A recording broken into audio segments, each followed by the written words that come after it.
Hello everyone, welcome back to my channel. I'm Clay, a beginner violinist. I started to play the violin since September 2023, so it has been around 7 months. And today I would like to share my learning process in the first 6 months and some suggestions for those who want to learn the violin themselves. Just a little disclaimer before we go. I make this video not because I think that I learned the violin very well. 6 months for the violin learning is a really short period of time, but I really want to share my learning process, and I hope this video can encourage some of you to start even though you don't have a teacher yet. Before I talk about my learning process, I want to introduce my music background a little bit. Actually, I don't have any music background.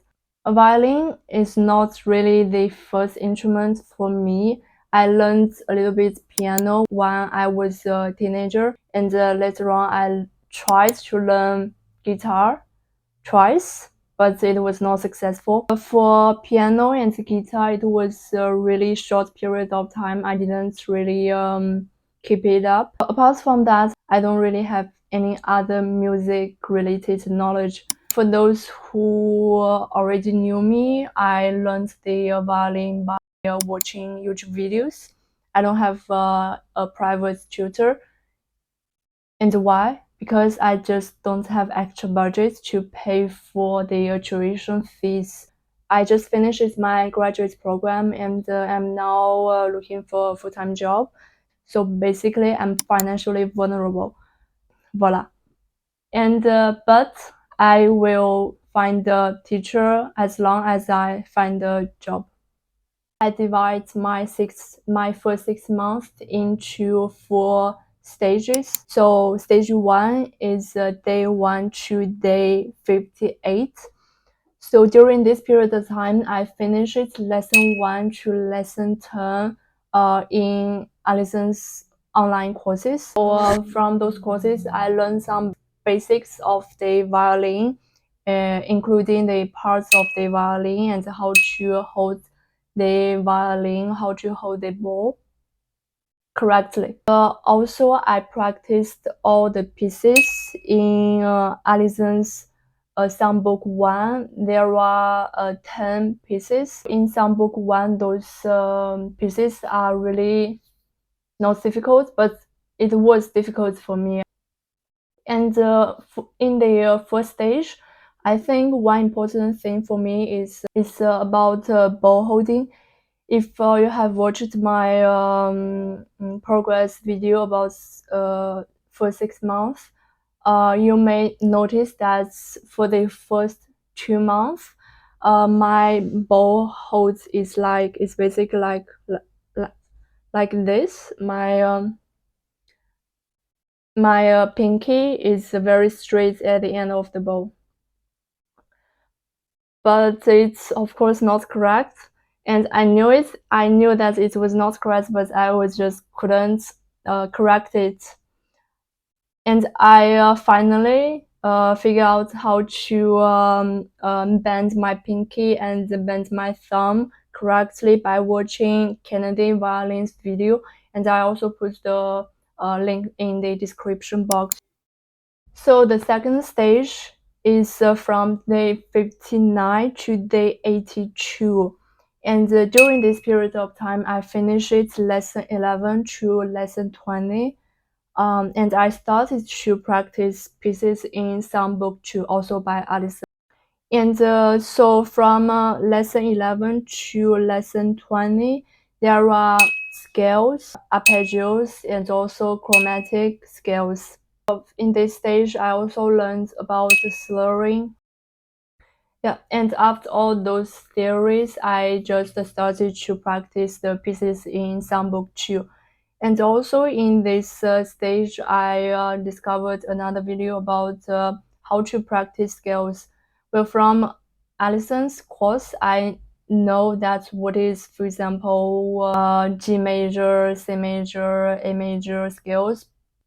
I found out how to really practice them by watching a video by Kennedy Violin. So I also put the link below. Stage 3 is from day 91 to day 149.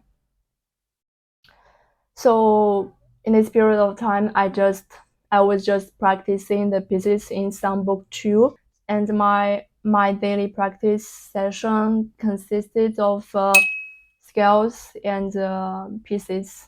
At this stage, I had very serious ball bouncing problem or shaky ball problem. So I watched quite a lot videos, and I think there are three videos which are really helpful to me. So I put the links below if you want to check them.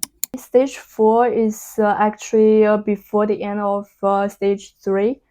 Um, Stage 4 is from day 136 and onwards. So in this period of time, I finished lesson 21 to lesson 25. So at this stage, I knew about third position and how to shift, and also I started to practice 3 octave scales. And voila. So the last part of this video is about my suggestions. So the first one is that to try to find a video that can solve your problem. And what does that mean? For me, the example was about the bow holding. The first video I watched about ball holding was from Alison. For some reason, I couldn't really hold the ball correctly by watching her video. So the very basic of ball holding is that your pinky and your thumb should not be straight. I watched also other teachers' videos, but I couldn't really bend my pinky and thumb. I couldn't really bend my pinky or my thumb. And then finally, I found Kennedy Violin's video about ball holding in 3 easy steps. And then finally, I can bend my pinky and my thumb. So the point is you need to watch many teachers' video until you can solve one problem. Don't just stuck with one teacher's video. I'm sure all teachers' contents are good, but maybe just sometimes we cannot really understand by watching because they are not here to help.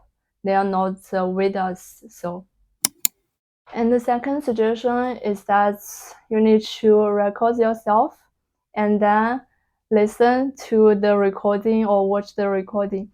I know it's quite painful. The sound is really terrible at the very beginning.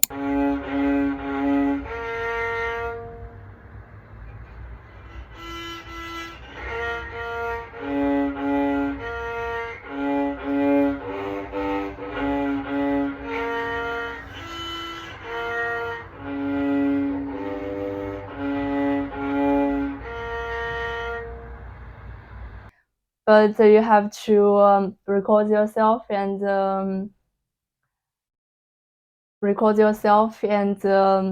watch it, listen to it, and then you need to find the problem, and then you need to find the solutions to fix this problem. And for me, one example is about my left wrist. So I remember that was minuet in G. So there is a fourth finger. So in one passage, I need to use my fourth finger here. Now you can see my wrist is not strange. They are quite normal. But when I was practicing this minuet in G, when I was using my fourth finger, my left wrist would just became like this. I don't really know why I wanted to do that when I was using my fourth finger. So my wrist was like this, somehow this, or even worse, And then I started to search about the correct left hand shape. So whether you use your index finger or your fourth finger, your hand shape should remain the same. So it's very important to record yourself and find the problem. The last suggestion is that we should not only know what, but also know how. For example, scales. From Alison's courses, I knew what is G major scales, what is C major scales, but it's very important to know how to practice scales. So how use the metronome and slow first, and then one bow, one note, and later on use the slurring. So it's like progress note. So this is about today's video, and I hope you enjoy this video, and I really hope some of you can be encouraged to start even though you don't have a teacher yet like me.